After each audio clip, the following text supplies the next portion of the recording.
Here is the next section of our lecture as a screencast about resampling statistics. Previously, we focused on randomization, but in this section, we're going to talk about the complementary approach, bootstrapping. Unlike randomization methods, bootstrapping doesn't remove any effect that may be present in the data. In fact, it preserves it because it creates a large number of resamples by sampling with replacement from the original data sample. This contrasts with randomization, which samples without replacement. We'll see how this works in an example. So we calculate the statistic of interest in each of these many bootstrapped resamples that we've created.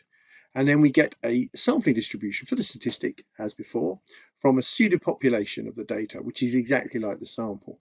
Here, this pseudo population preserves the relationships that might be in the sample, the ones that we want to look at. And then we look at the 95% confidence interval, the limits around the statistic in the bootstrapped distribution. And we can compare this with a chance value under H0. Does that lie within the 95% confidence limits? Here is the example that we're going to use. And the two codes that I've created that deliver this.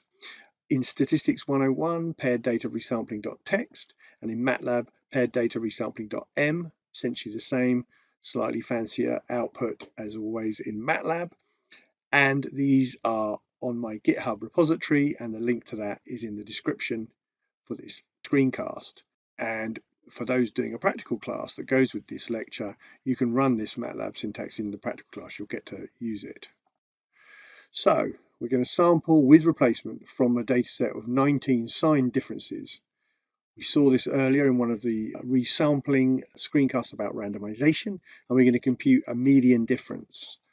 And we are going to bootstrap the median and its 95% confidence limits. And then look at it, how it relates to the value we'd expect under the null hypothesis, the chance value, a median difference between the groups of 0. These are the data we used before. We've got two values for every subject, X and Y, and a different score, X minus Y. And we had a one-tailed hypothesis for these data that X would be greater than Y. So we were predicting that most of these differences would be positive, as indeed they appear to be here.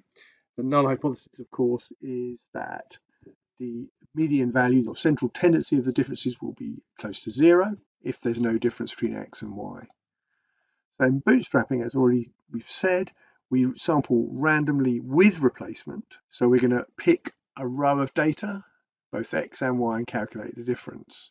Compared with randomization, where we're going to flip X and Y over to lose any relationship between X and Y and their status as this variable and this variable. Here, by picking the two together, we preserve the distribution of differences, leaving in any effect that was present in the data. So here's a particular bootstrapped resample. They're in a different order because it was random, but with replacement. We'll break this down for you now to see how this works. Here's the original data. And in the first bootstrap sample, turns out this difference of 10 appeared just once. This difference of 6 was drawn randomly just once here. This difference of minus 1.9 appeared 3 times because it's sampling with replacement randomly, and this difference of 3 appeared a couple of times, and so on. We can map over the other differences. And then this is repeated afresh with different random resample here up to, in this case, 10,000 bootstrap samples or bootstrap resamples. And this is the output from the Statistics 101 program. This is the bootstrap distribution of the medians. If you look in closely, it goes from somewhere just below one, a handful of the 10,000. Most of the mass is centered around 6.5, 7. Here we go. And we can look at the 95% confidence interval lies between 0.2 and 9.5. And we see that our actual data had a median of 6. And I reported this in a previous screencast. It is actually 6.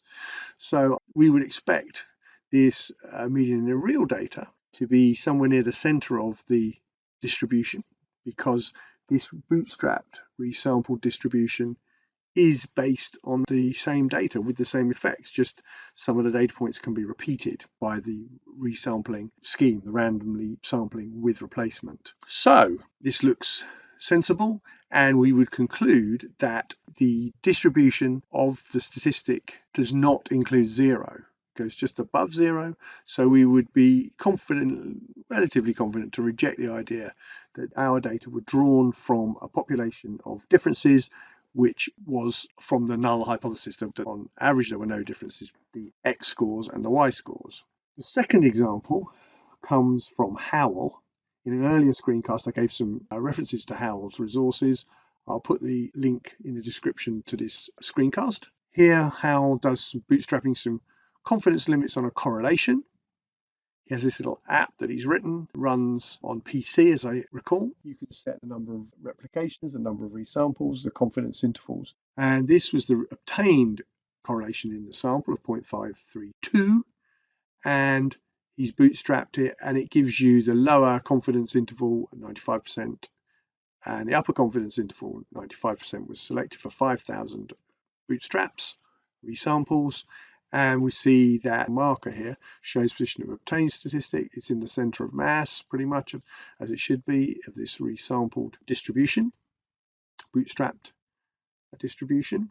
And we can conclude that the obtained value, the confidence limits around that, do not embrace zero, the zero correlation. So we would conclude, based on this, that there's evidence to reject the null hypothesis that the variables that went into the correlation, the two variables, were unrelated. It's quite a nice little app to use for this. The web link, here it is. You click on this and it will get you to this app and some associated explanations from Howell. I've written some more examples here.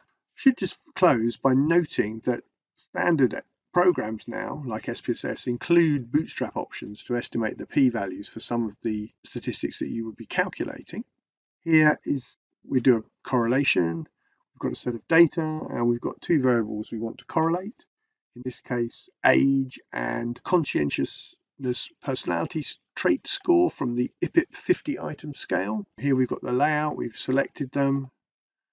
We're doing bivariate correlations, and we're going to click on the bootstrap option. Click this to perform bootstrapping, choose the number of bootstrapped resamples.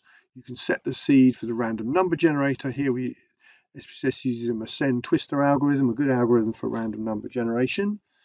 And we can set the confidence limits 95%. We can ask for a certain amount of correction for any bias that might occur in the bootstrapping. I haven't discussed that in this screencast. This is a bias corrected accelerated version, and we can do simple sampling because it's a simple situation. We've done all these things that we've set.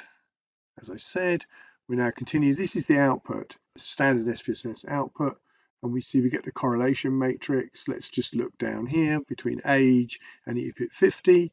They have a correlation in this small sample of 22, which is why we might want to bootstrap the distribution, because it's quite a small sample. The correlation is mildly positive, 0.133. It's not at all significant in a classical test, 0.5. And we can see here we've bootstrapped the lower and upper intervals using the corrected accelerated version. 95% confidence limits embrace zero low somewhere between -0.4 and 0.55. So we've no evidence from these data that there is a significant positive correlation between age and conscientiousness, or indeed a significant negative correlation. There we go, we've seen the results. So this brings to an end our short series of screencasts on resampling methods, both randomization and bootstrapping. If you have any questions, then please pop them in the comments below. And of course, if you want, you can like the video.